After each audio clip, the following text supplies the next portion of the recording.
So today we are going to be cleaning our HVAC system using some coil cleaner. For under $20 and just a half an hour of your time, you can get your HVAC systems running more efficiently. And the first step is, we're just going to kill the power to each unit because we're going to have to take the top of the fan off and we don't want those coming on accidentally as we're working. So one of your first steps is going to be getting this fan off of your HVAC unit. And to do that, I don't recommend using a drill driver because they are very delicate and you can easily strip the screw. So you're just going to want to do it by hand.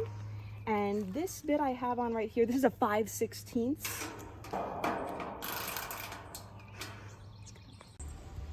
right, so we got our hardware out from the top here. So that's where we took the screws out, the top fan, and I just grabbed something from the garage to kind of prop it up. Real careful not to bend those wires or put any stress on them there. So as you can see, it's looking pretty clean inside. I clean these out about every 6 months to a year. A lot of HVAC units will probably have a lot of debris on the bottom, leaves and such. So the game plan here is what we're going to do is we're going to spray these fins from the inside and the outside, making sure we've got even coverage on those fins. We're going to let it sit for about 10 minutes and then we're going to hose it off. So we're just working our way around the entire unit here, top to bottom, making sure we've got a nice foam. And if you're spraying and it doesn't foam, just give it another shake, it'll foam right up. And this can, let's see, this is a 19-ounce can. This should be enough to get both inside and outside of this one unit. Then I got another can ready to go for the other unit. And after we get it all sprayed down, we're just gonna let that sit for about 10 minutes.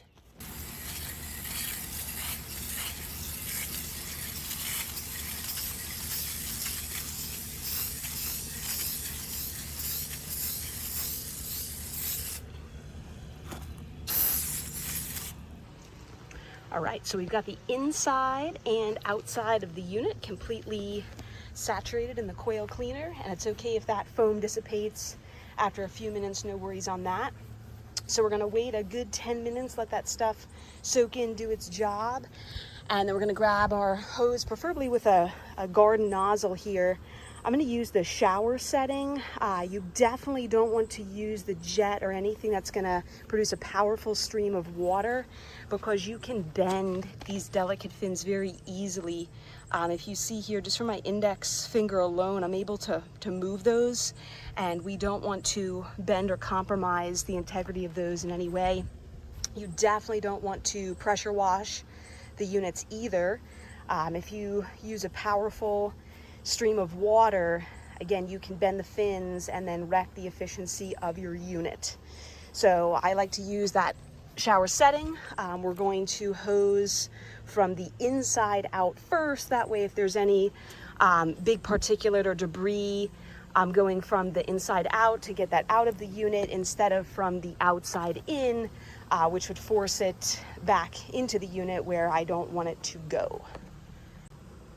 All right, so we gave it a solid 10, and we're just gonna start hosing it off here. Working our way from bottom to the top.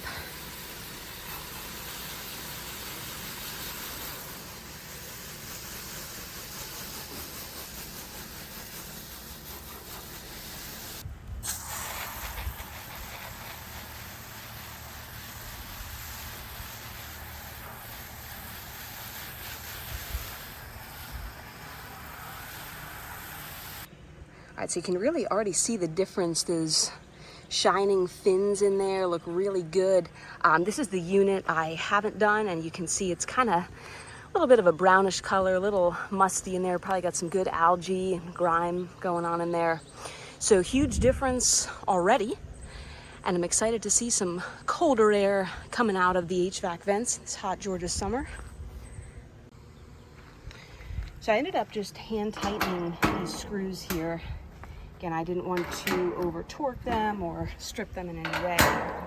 So didn't use the driver for that, just the bit and some hand tightening. Of course, don't forget to restore power to your unit at the very end. And I hope this video helped. Next video we're going to be doing is unclogging these condensate drains, so stay tuned.